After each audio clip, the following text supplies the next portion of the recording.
Welcome to my YouTube channel Teacher Outlook.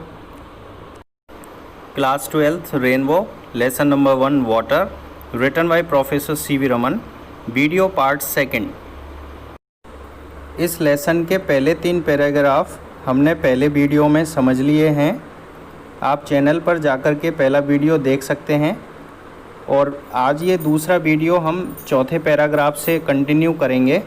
Continue करने से पहले मैं आपको बताना चाहूँगा कि यह जो लेसन है वाटर, यह बोर्ड परीक्षा की दृष्टि से बेहद महत्वपूर्ण पार्ट है। विगत बोर्ड परीक्षाओं में इस पार्ट में से प्रश्न पूछे गए हैं और आज का जो हमारा वीडियो है यह बोर्ड परीक्षा की दृष्टि से बेहद महत्वपूर्ण कंटेंट कवर करता है। हम चौथे पैराग्राफ से कंटिन्यू करते हैं। One of the most remarkable facts about water is its power to carry silt or finally divided soil in suspension। यहाँ पे मैंने रेड इंक से कुछ वर्ड्स को अंडरलाइन किया हुआ है। One of the most remarkable facts about water यानी जल के बारे में सर्वाधिक उल्लेखनीय तथ्यों में से एक। सिल्ट यानी मटमैला पानी, गाद, सस्पेंशन यानी मिक्सचर। जल के बारे में सर्वाधिक उल्लेखनीय तथ्यों में से एक है उसके द्वारा गाद या सूक्ष्म कणों वाली मिट्टी को घोलकर ले जाने की शक्ति। This is the origin of the characteristic colour of the water in rain fed tanks. Characteristic colour यानी कि specific colour. Rain fed tanks वर्षा जल से भरने वाले तालाब। यही वर्षा जल से भरने वाले तालाबों के जल के विशिष्ट रंग का मूल कारण है।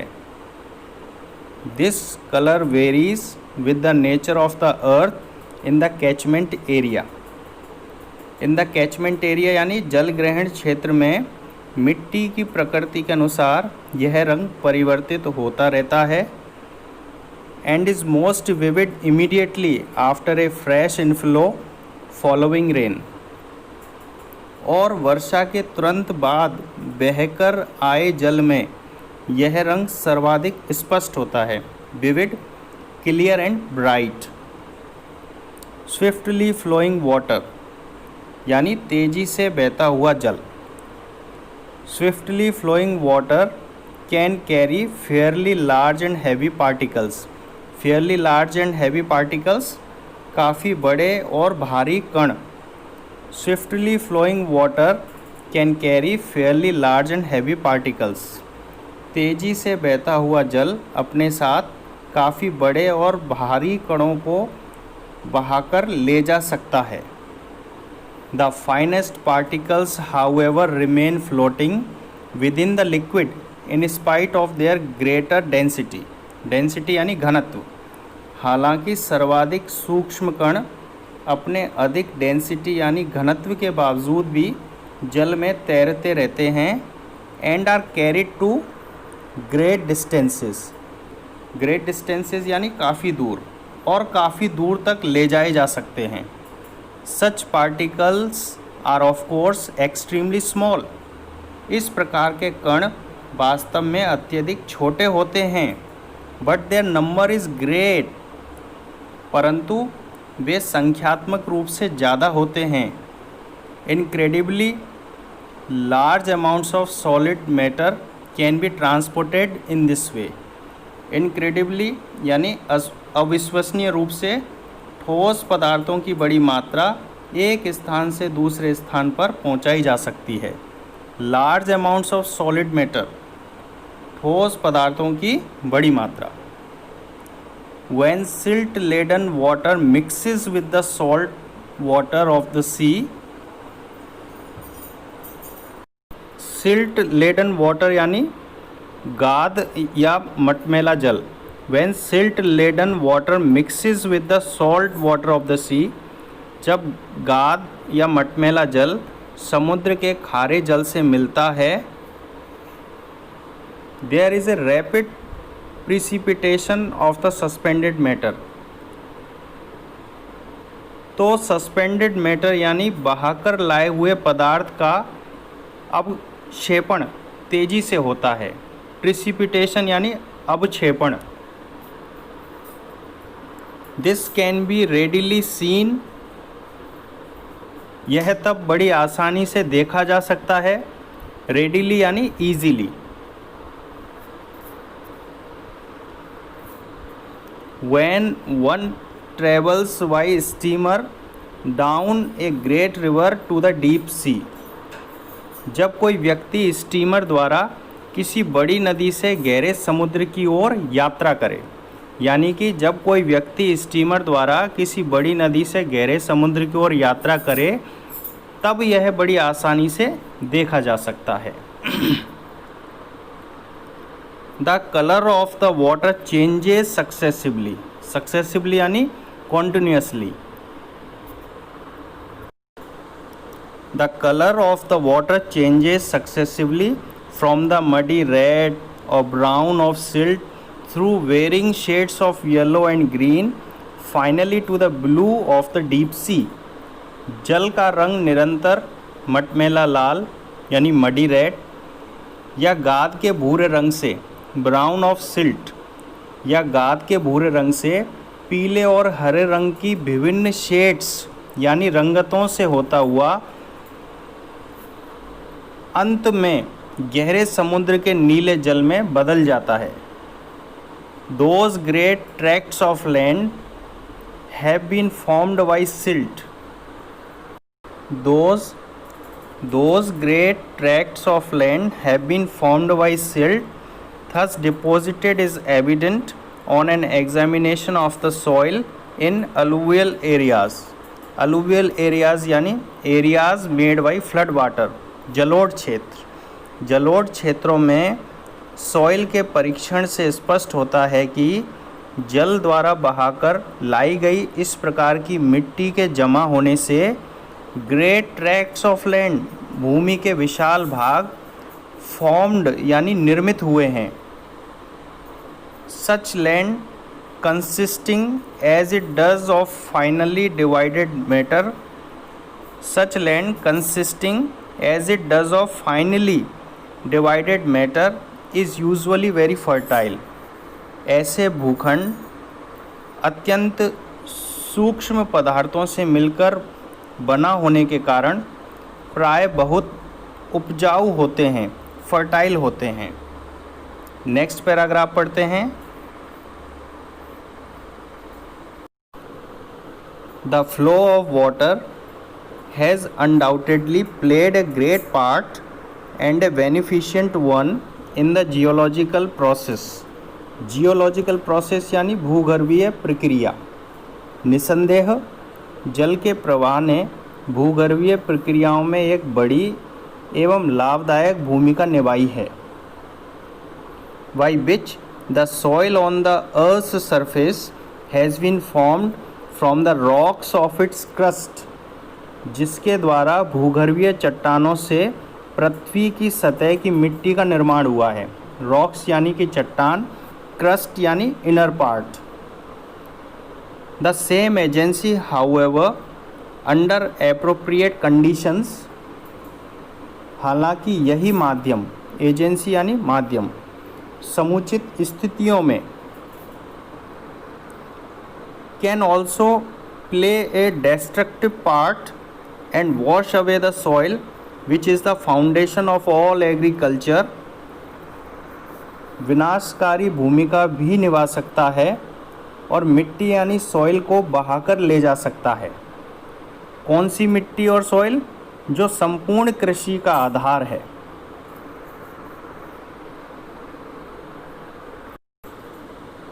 हालांकि यही माध्यम समुचित स्थितियों में विनाशकारी भूमिका भी निभा सकता है और संपूर्ण कृषि का आधार जो मिट्टी है यानी सॉइल को बहाकर ले जा सकता है। And if allowed to proceed unchecked can have the most disastrous effects on the life of the country. और यदि इस जल प्रवाह को बिना रोक टोक के यानी अनचेक्ड प्रोसीड करने दिया जाए यानी आगे बढ़ने दिया जाए तो देश के जीवन पर मोस्ट डिजास्टरस इफेक्ट्स, सर्वाधिक विनाशकारी प्रभाव हो सकते हैं। डिजास्ट्रस इफेक्ट्स यानी विनाशकारी प्रभाव। The problem of soil erosion is one of serious import in various countries, especially in many parts of India. Soil erosion यानी मृदा अपरदन, मिट्टी का कटाव। मिट्टी का कटाव विभिन्न देशों में, विशेषकर भारत के कई हिस्सों में मृदा अपरदन एक गंभीर महत्व की समस्या है। The conditions under which it occurs and the measures by which it can be checked, वे स्थितियाँ जिनमें मृदा अपरदन होता है और इसे रोकने के उपाय are deserving of the closest study, गहन अध्ययन यानी क्लोजेस्ट स्टडी के योग्य हैं। Soil erosion occurs in successive steps, मृदा अपरदन एक के बाद एक चरणों में होता है। द अर्लीस्ट ऑफ विच में ईजीली पास अननोटिस्ड, और जिनमें से सबसे प्रारंभिक चरण, अर्लीस्ट प्रारंभिक चरण पर ध्यान ही नहीं जाता, अर्थात पता ही नहीं चलता। Easily pass unnoticed.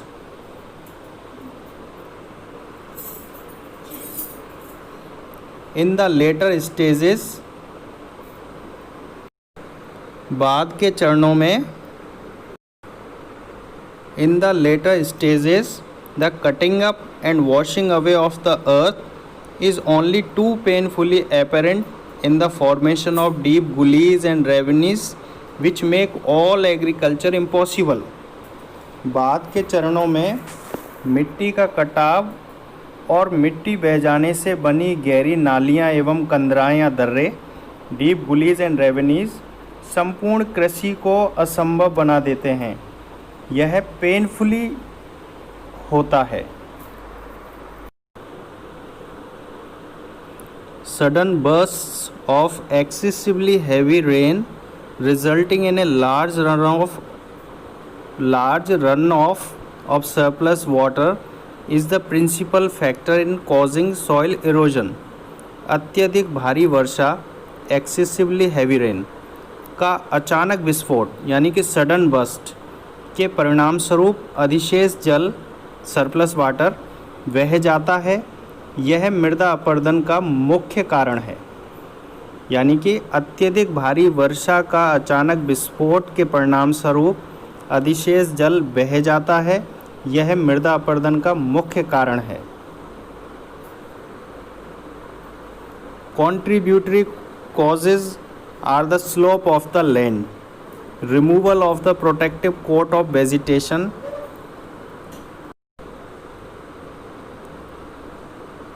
contributory causes are the slope of the land. इस मुख्य कारण के अलावा contributory यानी सहयोगी कारणों में स्लोप ऑफ द लैंड, भूमि का ढलान, removal of the protective coat of vegetation, वनस्पति रूपी सुरक्षा आवरण का हटना, the existence of ruts along which the water can flow with rapidly gathering momentum, भूमि के पहिए आदि से बनी लकीरें यानी भूमि में बनी लकीरों का अस्तित्व, जिनसे होकर जल तेज गति पकड़ता हुआ बह जाता है, मोमेंटम यानी speed, and the absence of any checks to such flow, और इस प्रकार के बहाव पर कोई रोक का ना होना। ये सभी सॉइल इरोजन के सहयोगी यानी कॉन्ट्रीब्यूटरी कॉजेज हैं, सहयोगी कारण हैं। Incredibly large quantities of precious soil can be washed away if such conditions exist, as is unhappily too often the case. यदि ऐसी स्थितियां बनी रहें तो बहुमूल्य मिट्टी, प्रेशियस सॉइल की अविश्वसनीय रूप से बड़ी मात्रा बह सकती है।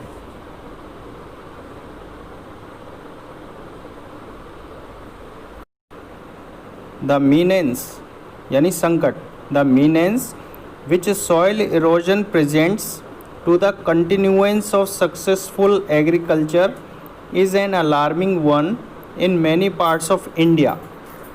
सफल कृषि के जारी रहने के सम्मुख मृदा अपरदन जो संकट पैदा करता है वो भारत के बहुत से भागों में खतरे का सूचक है। Calling urgently for attention and preventive action जो तत्काल ध्यानाकर्षण एवं रोकथाम की मांग कर रहा है। अटेंशन एंड प्रिवेंटिव एक्शन यानी ध्यानाकर्षण एवं रोकथाम के उपाय।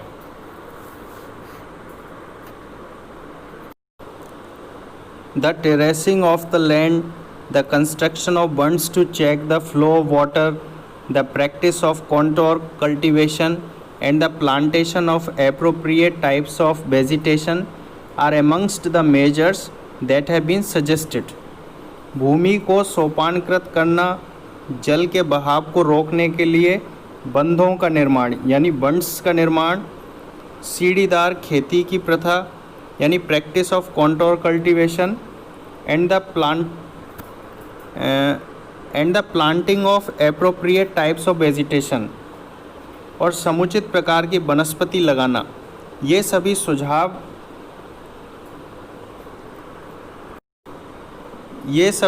सुझाए गए उपायों में से एक हैं मृदा अपरदन को रोकने के लिए यानी मिट्टी के कटाव को रोकने के लिए ये सभी सुझाए गए उपायों में से एक हैं भूमि को सोपानकृत करना, जल के बहाव को रोकने के लिए बंधों का निर्माण यानी बंड्स का निर्माण, प्रैक्टिस ऑफ कॉन्टोर कल्टीवेशन और समुचित प्रकार की वनस्पति लगाना। It is obvious that the aim should be to check the flow of water at the earliest possible stage. It is obvious that the aim should be to check the flow of water at the earliest possible stage. यह स्पष्ट है कि जल के flow यानी प्रवाह को प्रथम चरण पर रोकना हमारा उद्देश्य होना चाहिए, हमारा एम होना चाहिए। Before it has acquired any appreciable momentum and corresponding large destructive power, इससे पहले कि जल के बहाव की यह समस्या काफ़ी गति पकड़ ले, मोमेंटम पकड़ ले और परिणाम स्वरूप बड़ी विनाशकारी शक्ति ग्रहण कर ले। यानी कि ऐसी विनाशकारी शक्ति जल के द्वारा ग्रहण करने से पूर्व ही हमारा एम क्या होना चाहिए कि जल के प्रवाह को यानी उसके फ्लो को शुरुआती चरण में ही रोक लेना चाहिए। आइए अब हम नेक्स्ट पैराग्राफ पे चलते हैं। Water is the basis of life, जल जीवन का आधार है। एवरी एनिमल प्रत्येक जीव एंड एवरी प्लांट एवं प्रत्येक पौधा contains a substantial portion of free और combined water in its body and no kind of physiological activity is possible in which the fluid does not play an essential part. प्रत्येक जीव एवं पौधे के शरीर में इसकी पर्याप्त मात्रा होती है और ऐसी कोई भी शारीरिक गतिविधि यानी फिजियोलॉजिकल एक्टिविटी नहीं है जिसमें यह फ्लूइड यानी कि जिसमें यह द्रव एक महत्वपूर्ण भूमिका ना निभाता हो। Water is of course necessary for animal life, वास्तव में जल प्राणी जीवन के लिए आवश्यक है। While moisture in the soil, moisture यानी नमी, while moisture in the soil is equally imperative for the life and growth of plants and trees, through the quantity necessarily varies enormously with the species यानी प्रजाति। जबकि पौधों व वृक्षों के जीवन में वृद्धि के लिए मिट्टी में नमी आवश्यक है, हालांकि विभिन्न स्पेसीज़ प्रजातियों में जल की मात्रा आवश्यक रूप से बहुत अधिक भिन्न होती है।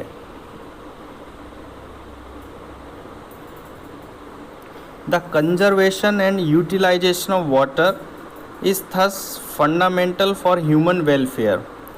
कंजर्वेशन एंड यूटिलाइजेशन मीन्स संरक्षण एवं समुचित उपयोग, ह्यूमन वेलफेयर मानव कल्याण। The conservation and utilisation of water is thus fundamental for human welfare. इस प्रकार जल का संरक्षण व समुचित उपयोग मानव कल्याण का आधार है। अपार्ट फ्रॉम आर्टिसन वाटर यानी वाटर फ्रॉम डीप वेल्स, गहरे कुएं से प्राप्त जल। Apart from artisan water the ultimate source in all cases is rain और स्नोफॉल। गहरे कुओं से प्राप्त जल के अतिरिक्त सभी मामलों में जल का अंतिम स्रोत वर्षा या बर्फबारी ही है। Much of Indian agriculture depends on seasonal rainfall.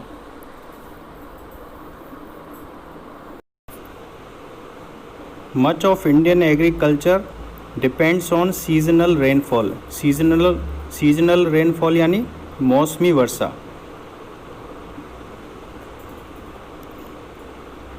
भारतीय अधिकांश कृषि मौसमी वर्षा पर डिपेंड है एंड इज़ देयरफॉर। अब पेज टर्न कर लेते हैं। And is therefore next page पर very sensitive to any failure और इरेगुलरिटी ऑफ द सेम। और इसलिए भारतीय कृषि वर्षा की अनुपस्थिति या अनियमितता के प्रति बहुत संवेदनशील है। आपको पता ही है कि कृषि में वर्षा का सबसे ज़्यादा रोल है। सेंसिटिव यानी संवेदनशील। The problems of soil erosion and of inadequate और irregular rainfall are closely connected with each other. मृदा अपरदन और अपर्याप्त या अनियमित वर्षा एक दूसरे से घनिष्ठ रूप से संबंधित हैं। इनएडिक्वेट यानी अपर्याप्त, इरेगुलर यानी अनियमित वर्षा, rainfall. It is clear that the adoption of techniques preventing soil erosion would also help to conserve and keep the water where it is wanted। यह भी स्पष्ट है कि मृदा अपरदन को रोकने वाली टेक्निक्स को अपनाने से जल के संरक्षण व इसकी आवश्यकता के स्थान पर इसे बनाए रखने में सहायता मिलेगी। इन अदर वर्ड्स, दूसरे शब्दों में, on and in the soil and such techniques therefore serve a double purpose. दूसरे शब्दों में, मिट्टी के ऊपर तथा मिट्टी में, on and in the soil. दूसरे शब्दों में, मिट्टी के ऊपर तथा मिट्टी में जल को बनाए रखने में सहायता मिलेगी।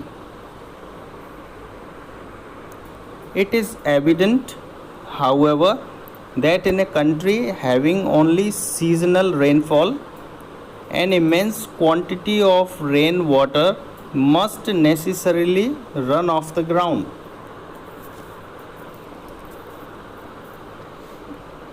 It is evident however that in a country having only seasonal rainfall, हालांकि यह स्पष्ट है कि ऐसे देश में जहां मात्र मौसमी वर्षा, ओनली सीजनल रेनफॉल होता है, वर्षा जल की एक बहुत बड़ी मात्रा, इमेंस क्वांटिटी ऑफ रेन, अवश्य ही आवश्यक रूप से ज़मीन के ऊपर से बह जाती होगी, off the ground. The collection and utilisation of this water, इसलिए इस जल का कलेक्शन यानी संग्रहण एवं समुचित उपयोग is therefore of vital importance, बहुत अधिक महत्वपूर्ण है। इसलिए इस जल का कलेक्शन एवं समुचित उपयोग अधिक महत्वपूर्ण है। Much of it flows down into the streams and rivers and ultimately finds its way to the sea. अधिकांश जल छोटी छोटी नदियों व धाराओं में बह जाता है और अंततः समुद्र में पहुंच जाता है. Incredibly large quantities of the precious fluid are thus lost to the country. इस प्रकार से इस देश के इस बहुमूल्य द्रव प्रेशियस फ्लूइड की अविश्वसनीय रूप से बहुत बड़ी मात्रा की हानि हो जाती है. Incredibly large quantities of precious fluid are thus lost to the country. इस प्रकार देश के इस बहुमूल्य द्रव की अविश्वसनीय रूप से बहुत बड़ी मात्रा की हानि हो जाती है. प्रेशियस फ्लूइड यानी महत्वपूर्ण द्रव. इससे आगे हम वीडियो पार्ट 3 में कंटिन्यू करेंगे. आप पहला वीडियो देखने के लिए चैनल पर जाकर वीडियो की लिस्ट में देख सकते हैं. धन्यवाद.